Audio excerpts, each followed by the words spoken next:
Hello everyone, welcome to judiciary textbook. My name is Diksha Chaudhary और आज इस डीएलयूपी video में हम देखने वाले हैं टू इम्पॉर्टेंट यहाँ पे points. First, relating to the appointment of justice Suryakant as the executive chairman of NALSA, तो इसके बारे में देखेंगे। और यहाँ पे एक और सुप्रीम कोर्ट का जो है यहाँ पे डिसीजन देखेंगे जो बात करता है release of in service women army officers. तो this particular case involves the army officials, specially women, कि उनको जो है इन सर्विस से रिलीज करना चाहिए या फिर नहीं। Lieutenant colonel Pooja Apal and others versus the Union of India. तो ये डेली जो है डीएलयूपी वीडियोस यानी डेली लीगल अपडेट्स की वीडियोस आप अपने व्हाट्सएप या फिर मेल पे भी टाइमली मैनर पे रोज रिसीव कर सकते हैं। अगर आप इसी वीडियो के नीचे डिस्क्रिप्शन बॉक्स में जो फॉर्म दिया गया है उसको फिलअप कीजिए, तो आपको ऑटोमेटिकली डायरेक्टली आपके पास जो है रोज टाइमली मैनर में ये वीडियोस का कंटेंट आ जाया करेगा। तो चलिए देखते हैं कि ये बेसिकली अपडेट्स क्या है। This is my Telegram channel जहां आप मुझे फॉलो कर सकते हो मेरे से जुड़े रहने के लिए। देखो यहाँ पे प्रेसिडेंट जो हमारे राष्ट्रपति हैं उन्होंने इंडिया अपॉइंट किया है justice Suryakant, honourable justice Suryakant, executive chairman of NALSA. तो यहाँ पे ये एक इंपॉर्टेंट अपॉइंटमेंट है। अभी ये जो है सुप्रीम कोर्ट में ही एज अ जज सर्व कर रहे हैं, फिर भी देखिए इनको जो एक पर्टिकुलर और ऑफिस जो है इनको दिया गया है और ये हमारे लिए लीगल सारे ही जितने भी एग्जाम्स है उसमें बहुत ज्यादा इंपॉर्टेंट अपॉइंटमेंट साबित होता है। Appointment is effective from May 14। इसके अलावा एग्जीक्यूटिव चेयरमैन ऑफ नालसा के बारे में देख लेते हैं कि किस तरीके से इनका अपॉइंटमेंट होता है और किस तरीके से ये हुए हैं। तो देखो, प्रेसिडेंट ऑफ इंडिया जो हमारे राष्ट्रपति जी होते हैं वो इस पर्टिकुलर नालसा के यहाँ पे एग्जीक्यूटिव चेयरमैन को अपॉइंट करते हैं। तो इस बारी जो है जस्टिस सूर्यकांत को यहाँ पे जो है इस ऑफिस में अपॉइंट किया गया है, हु इज द जज of the Supreme Court right now as the executive chairman of NALSA. NALSA का फुल फॉर्म ध्यान रखना, कभी भी पूछा जा सकता है किसी भी एग्जामिनेशन में। नेशनल लीगल सर्विस अथॉरिटी, तो ये हर सेंट्रल लेवल पे भी जो है स्थापित होती है और हर स्टेट्स में भी होती है। कौन से एक्ट के द्वारा स्थापित है पूरा डिटेल में भी आपसे कोई भी यहाँ पे क्वेश्चन पूछा जा सकता है। ठीक है, तो इसको ध्यान रखिएगा। The appointment will take effect from May 14 as confirm by notification issued by the ministry of law and justice. तो ministry of law and justice के द्वारा ये पर्टिकुलर नोटिफिकेशन रिलीज हुआ है, ये हमें बात इन्फॉर्म करते हुए। The appointment has been made in accordance with the powers vested in the president under section 3 subsection 2 B of the legal services authorities act of 1987। ये पर्टिकुलरली एक्ट भी आपको ध्यान रखना पड़ेगा, कभी भी पूछा जा सकता है, कभी भी काम आ सकता है। ईयर भी याद रखना 1987। ठीक है, तो इस पर्टिकुलर स्टैट्यूट के अंदर जो है राष्ट्रपति जी को ये पावर दी गई है कि भाई जो चेयरपर्सन है उसको अपॉइंटमेंट वो कर सकते हैं। Following the well established convention, the position of executive chairman of NALSA is traditionally held by second most senior जज ऑफ द सुप्रीम कोर्ट। तो बेसिकली ट्रेडिशनली क्या रूल जो है यहाँ पे गवर्न करता है कि बेसिकली जो सेकंड सीनियर मोस्ट जज है हमारे सुप्रीम कोर्ट का वो यहाँ पे नालसा के चेयरमैन बनेंगे। ठीक है, तो ये this is a traditional rule जो फॉलो होता है। जस्टिस सूर्यकांत क्योंकि यहाँ पे नालसा के रेफरेंस में हमारे लिए एक इंपॉर्टेंट नाम बन जाता है, अभी सर्व कर रहे हैं, इसीलिए कुछ इनके इंपॉर्टेंट लैंडमार्क डिसीजंस देख लेते हैं लास्ट फ्यू इयर्स में, तो हमारे लिए इंपॉर्टेंट रहेंगे। इसके अलावा देख लेते हैं कि डिसीजन से पहले एक बार देख लेते हैं किस किस एरिया में इन्होंने काम किया हुआ है। प्रोग्रेसिव इंटरप्रिटेशन ऑफ लॉस, तो देखो लॉस का प्रोग्रेसिव इंटरप्रिटेशन, उनका लीगल इंटरप्रिटेशन मीनिंग अच्छा और प्रोग्रेसिव नेचर का निकालना। क्रिमिनल जूरिस्प्रूडेंस में इन्होंने इनका एक्सपर्टीज है और इन्होंने काफी अच्छे जजमेंट्स दिए क्रिमिनल एरिया में। पब्लिक वेलफेयर में, सोसाइटल वेलबींग और न्याय जस्टिस के एरिया में इन्होंने बहुत ज्यादा अच्छा काम किया है। कॉन्स्टिट्यूशनल जस्टिस जो है इनका पर्टिकुलर बिलीव रहा है, कॉन्स्टिट्यूशन के जो प्रोविजंस हैं इन्होंने हमेशा अपहेल्ड करे हैं। इनके सारे जजमेंट्स में अभी हम आगे देखेंगे। जजमेंट्स एंड डिसीजंस जो है author of numerous impactful legal decisions रहे हैं, ये जो इन्होंने काफी सारे जो है जजमेंट्स, इंपॉर्टेंट जजमेंट्स जो है लिखे हैं। Human dignity emphasising on respectful human rights and dignity, तो ह्यूमन राइट्स जो है उस पर काफी बिलीव है इनका और वही इनके जजमेंट में भी हमको देखने को मिलता है। सामाजिक न्याय यानी सोशल जस्टिस के भी ये हमेशा जो है हित में रहते हैं। Procedural failure, commitment to just and equitable legal process, ये इनका मानना है। जजमेंट्स की बात कर लेते हैं यहाँ पे। Afzal Ansari versus state of UP, जिसने सस्पेंड किया MPs conviction protecting electoral rights. तो इस पर्टिकुलर ये सारे ही केसेस देखिए 6 इंपॉर्टेंट केसेस है जिनको हम अभी डिस्कस करने वाले हैं जिनमें ये इन्वॉल्व है। बिशंबर प्रसाद वर्सेस अरफत पेट्रोकेमिकल, इस पर्टिकुलर केस में क्या हेल्प किया था, validity of executive action by the ministerial council. Aligarh Muslim university बहुत बहुत इंपॉर्टेंट केस है जो लास्ट ईयर ही जो है यहाँ पे इन न्यूज आया था, हमारे लिए बहुत ज्यादा इंपॉर्टेंट बन जाता है। किस तरीके से, क्योंकि यहाँ पे एएमयू को जहाँ जो है कॉन्कर किया था, इन्होंने डिनाई किया था यहाँ पे minority status, clarifying statutory implementation. इसके बाद अरविंद केजरीवाल वर्सेस सीबीआई का एक बहुत इंपॉर्टेंट जो है डिसीजन था जहाँ पे अरविंद केजरीवाल को बेल दी गई थी। उस पर्टिकुलर केस में भी इन्वॉल्व थे। इन्होंने बोला कि भाई देखो लिबर्टी और फ्रीडम जो है उसका यहाँ पे सब उसकी लीगैलिटी जो है बैलेंस करनी पड़ेगी और बेल को जो है यहाँ पे ग्रांट करना पड़ेगा।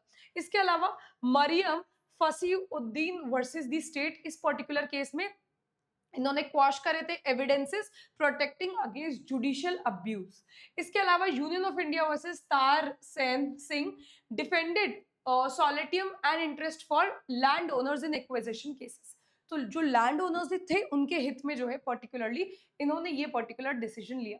इसके अलावा सुप्रीम कोर्ट के मोस्ट इंपॉर्टेंट जो है यहाँ पे ये कौन सा डिसीजन का नाम मैंने आपको बताया था, बेसिकली इसको ध्यान रखना पूछा जा सकता है, lieutenant colonel Puja Pal and others versus Union of India. इसमें सुप्रीम कोर्ट ने स्टे किया था release of in service women army officers. तो मामला देख लेते हैं, मामला क्या रहा है। पहले सुप्रीम कोर्ट का डिसीजन देख लेते हैं on women army officers. Operational readiness से बेसिकली ये रिलेटेड है। इन्होंने ये बोला है कि जो विमेन होती हैं आर्मी में, दे ensure that army is in the preparation for operation. इसके अलावा अगर विमेन का जो है रिप्रेजेंटेशन है हमारे आर्मी में, वो एक जेंडर इंक्लूजन की तरफ भी जो है एक डायरेक्शन हमको देता है, एक डायरेक्टिव देता है, और ये एक अच्छा एग्जाम्पल जो है सेट करता है हमारे कम्युनिटी में। Promoting equal opportunities for men as well as women in Indian army. इसके अलावा सिक्योरिटी एक्सिजेंसीज में जो है यहाँ पे इंपॉर्टेंट रहता है, जैसे कि पहलगाम अटैक में इन्होंने एग्जाम्पल दिया responding to security threats like the Pahalgam attack. Operation Sindoor में भी अगर हम बात करें, जो अभी हाल ही में देखिए यहाँ पे इंडिया और पाक के बीच में जो वॉर की सिचुएशन है, वहां पे भी ऑपरेशन सिंदूर में आर्मीज ऑपरेशन इन और रिस्पॉन्स टू सिक्योरिटी थ्रेट हमें देखने को मिलता है, जहाँ पे महिलाओं का, विमेन इन आर्मी का एक बहुत अच्छा हमको रोल दिखता है। Permanent commission granting permanent roles to women in officers. तो यहाँ पे इंडियन आर्मी में इनको परमानेंट रोल्स दिलाने की जो है यहाँ पे बात करी गई है सुप्रीम कोर्ट के द्वारा। During the hearing justice Suryakant made a strong pitch for retaining experienced women officers in the service। अब देखो इन्होंने बोला है जो इंडियन आर्मी में ऑलरेडी बहुत लंबे समय से विमेन सर्व कर रही हैं, उनको इंडियन आर्मी में रिटेन रखना चाहिए। ठीक है, उन्होंने देखो इतनी अच्छी बात बोली है, एक बार देख लेते हैं किस तरीके से जो है उन्होंने एक्सप्रेस की है अपनी इस बात को। This is not the time we keep these people running around in the Supreme Court. ये समय नहीं है हम कि अपने इंडियन आर्मी की महिलाओं को इधर से उधर कोर्ट के जो है यहाँ पे चक्कर खिलाए। And the court rooms we would like their morale to be kept high like anything. हम चाहते हैं कि उनका जो मॉरल है, जो उनका रिस्पेक्ट है, वो बिल्कुल हाई रहे। ठीक है, we will decide everything on merits. हम सब कुछ मेरिट्स पे डिसाइड करेंगे, हम सब कुछ फैक्ट, सर्कमस्टांसेस और लॉ पे डिसाइड करेंगे। Meantime just utilize their service. अभी फिलहाल के लिए वो जो सर्विस दे रही हैं उसको आप यूटिलाइज कीजिए। The bench expressed dissatisfaction with the fact that officers, many of whom have given over a decade of meritorious service, were being prematurely released despite the ongoing national security concern। तो जो यहाँ पे bench थी honourable justices of the Supreme court की, उन्होंने एक बहुत ही जो है डिससैटिस्फैक्शन दिखाया कि देखिए एक तरफ जो है हमारा जो सरहद पे हमारे जो इंडियन आर्मी के लोग हैं वो खड़े हुए हैं, वो अपना जो लाइफ है वो कुर्बान करने के लिए वहाँ खड़े हुए हैं, और दूसरे हाथ पे आप जो है यहाँ पे महिला हैं, जो इंडियन आर्मी में महिलाएं जो 10-10 साल जिनको हो गया सर्व करते हुए, आप उनको इंडियन आर्मी से रिलीज करने की बात कर रहे हैं। तो this was an extreme dissatisfactory condition for the Supreme Court. Justice Kant emphasized the strategic need for a blend of experienced young officers, especially during high risk operation like those at mountains front lines. तो उन्होंने बोला देखो Indian army में हमें हर तरीके के हर group के लोग की जरूरत है, स्पेशली क्योंकि देखो कभी कभी इस तरीके के सर्कमस्टांसेस आ जाते हैं जैसे कि माउंटेन फ्रंटियर्स पे, जहाँ पे सरहद है, ठीक है, जहाँ पे बड़े बड़े माउंटेन्स है, हमारा बॉर्डर्स है, हमको वहां पे प्रोटेक्ट करना है अपने कंट्री को, ऐसे जगह पे हमको और लोगों की इंडियन आर्मी की जरूरत है. When you go to the heights of 60,000 feet, the officers are standing there without bothering about anything. One feels proud. All of us feel very little before them. तो देखो जब ये बोल रहे हैं कि जब 60,000 फीट ऊपर भी हमारा इंडियन आर्मी का यहाँ पे कोई पर्सन खड़ा है हमारी सरहद को प्रोटेक्ट करने के लिए, हमारे कंट्री को प्रोटेक्ट करने के लिए, तो हम अपने आप में तो बहुत छोटा फील करते हैं. ऐसे लोगों के सामने हम कुछ स्टैंड नहीं करते हैं और ऐसे लोगों को देख के we feel very very proud. Here is यहाँ पे जो है ऑनरेबल जस्टिसेस ने अपना एक तरीके से हम बोल सकते हैं अपनी फीलिंग्स को एक्सप्रेस किया, अपनी भावनाओं को एक्सप्रेस किया for the nation. Legal framework की बात कर लेते हैं जो gender equality in armed forces की बात करता है. आर्म्ड फोर्सेस में भी जेंडर इक्वालिटी होनी चाहिए. तो नंबर ऑफ केसेस रहे हैं मेनका गुरुस्वामीज रिप्रेजेंटेशन हमने यहाँ देखा है. The legal advocacy provided by a senior advocate to support शर्मा's केस. तो बेसिकली यहाँ पे एक पर्टिकुलर इंडियन आर्मी की विमेन को प्रोटेक्ट करने के लिए, उनके पोजीशन को प्रोटेक्ट करने के लिए यहाँ पे ये केस है. ऑपरेशन सिंदूर की बात करें तो ये तो देखिए हम सभी को पता है कि किस तरीके से सिग्निफिकेंट रोल प्ले किया गया है विमेन के द्वारा. A significant military operation were Sharma remained active despite her commission status. तो यहाँ पे देखिए शर्मा जो है ऑपरेशन सिंदूर में भी she was very very active, हमें यहाँ पे देखने को मिलता है. डिस्पाइट उनका टर्म पूरा हो चुका है इंडियन आर्मी में, फिर भी वो यहाँ पे पूरे अपने जो है बल के साथ यहाँ पे खड़ी हुई है. कर्नल सोफिया कुरैशी सक्सेस यहाँ पे हमें देखने को मिलता है. देखिए ये नाम जो है आजकल बहुत ज्यादा चर्चा में भी है. Sofia Qureshi is an example of an officer who benefited from gender equality rulings highlighting the potential for career advancement. तो ये देखिए किस तरीके से जो सोफिया यहाँ पे कर्नल सोफिया कुरैशी जी हैं उनके सक्सेस की स्टोरी को एज एन एग्जाम्पल जो है यूज किया गया. बोला गया कि देखिए जेंडर इक्वालिटी की वजह से ही वो इस पड़ाव पे जो है पहुंची हैं और आज हमें देखने को मिलता है कि किस तरीके से इंडियन आर्मी में उनका एक बहुत ज्यादा जो है वजूद बन चुका है और वो किस तरीके से जो है अपना पूरा कंट्रीब्यूशन यहाँ दे रही हैं.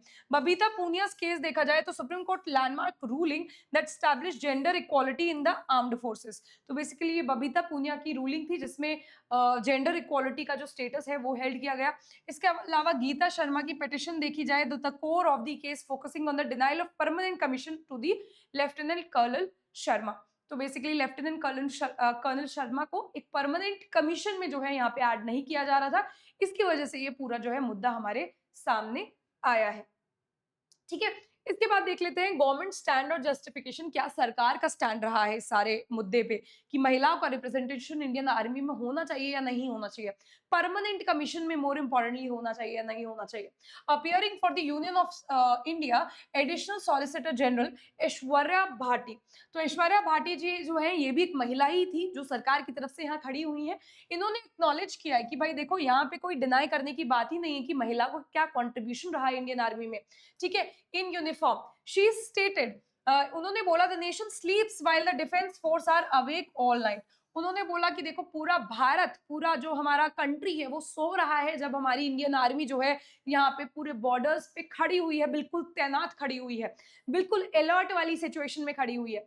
Bhati clarified that lieutenant colonel Sharma had served with distinction since 2011 and was given 4-year extension after being denied permanent commission. तो यहाँ पे इन्होंने बोला है कि किस तरीके से देखो यहाँ पे लेफ्टिनेंट कर्नल शर्मा को जो है यहाँ पे इनका had served with distinction 2011 से उन्होंने यहाँ पे सर्व किया है. उसके बाद उनका 4 साल का जो है एक्सटेंशन भी हुआ after being denied permanent commission. तो उनको परमानेंट कमीशन डिनाई कर दिया कि हम आपको परमानेंट कमीशन में तो नहीं रखेंगे लेकिन आपका 4 साल और जो है यहाँ पे टर्म एक्सटेंड कर देंगे. However, the government argued that under the prevailing army rules, जो अभी आर्मी के फिलहाल रूल्स हैं ऐसा सरकार ने बोला, she was now only eligible for terminal leave and had already approached the Armed Forces Tribunal in 2024 regarding her service status. तो यहाँ पे देखो बोला गया है कि किस तरीके से सरकार ने बोला कि ऑलरेडी देखिए इनको परमानेंट कमीशन में जो है डिनाई कर दिया गया और 4 साल जो है एक्सटेंड कर दिए गए. अब वो सिर्फ जो है एलिजिबल है एक टर्मिनल लीव के लिए, इसके अलावा किसी चीज के लिए जो है वो एलिजिबल नहीं है, क्योंकि ऑलरेडी वो आर्मी के जो स्पेसिफाइड कोर्स होते हैं उसमें भी अप्रोच कर चुकी है। ठीक है, तो दिस इज व्हाट जो हमारा यहाँ पे गवर्नमेंट का स्टैंड है, सुप्रीम कोर्ट का क्या स्टैंड है, और यहाँ पे जो है बेसिकली इंडियन आर्मी में जो महिला हैं वो अभी भी अपना जो है हक और रिप्रेजेंटेशन मांग रही हैं। परमानेंट कमीशन में जुड़ने का जो है उनका ये particular demand is the long standing demand. अब देखते हैं क्या होता है। इसके अलावा देखो, रोज डीएलयूपी वीडियोस के लिए यू कैन यहाँ पे connect with me at my Telegram channel, और आप प्लीज नीचे जो डिस्क्रिप्शन बॉक्स में लिंक दिया है वो फॉर्म को जरूर भरिए, जिससे डेली मैनर में आपके पास सारे अपडेट्स आते रहे। Thank you everyone.